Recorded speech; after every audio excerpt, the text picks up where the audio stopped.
Dragi glivoljupci, prikrada nam se neka zverka. Idemo da vidimo o čemu se radi.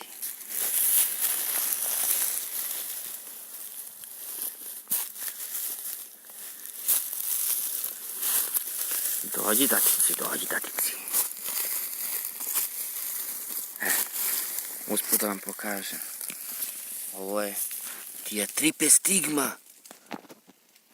Često na kori bukve. Ovo samo Milo Kučer možda zna šta je. Ali da vidimo zverku.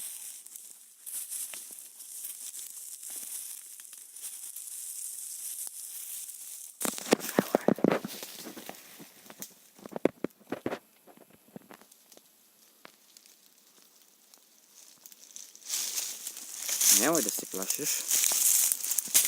Nećemo ti ništa. Hoćemo samo da se upoznamo. Ćao. Kako se zoveš?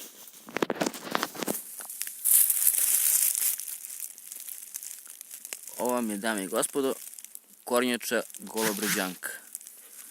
Iz Trgovačkog korita. Koliko ona često nekad je vjerojatno viđala ljudi, ako je starija. Pojma nemam koliko žive kornjače. Kapiram bar 15-20 godina.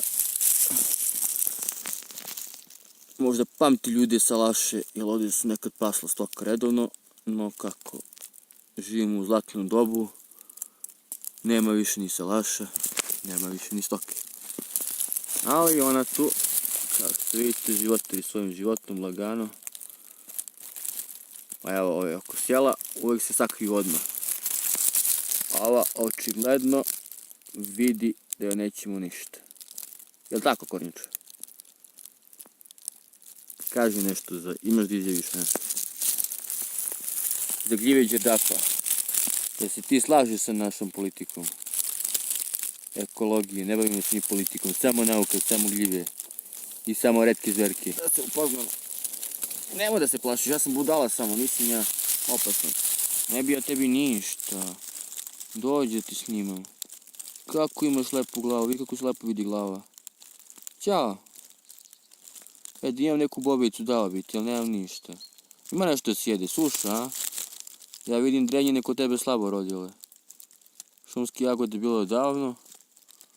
Pečurke, a? Grickaš ti malo. Pečurke smo vidjeli u tvom kraju, baš ima puno pečurke. Još da sam te uvatio da jedeš pečurku, to bi bila fora još veća.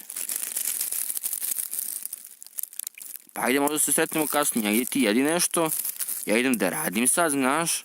Pa kad se vratim ti jedi nešto i onda te snimam kao da ti jedeš ono. To stane zvezda, delimo pare po pola, brate, a? Može, klimni glavom, brate. Uvuci glavu 2 put, brate, ako može. Bravo, Lutko.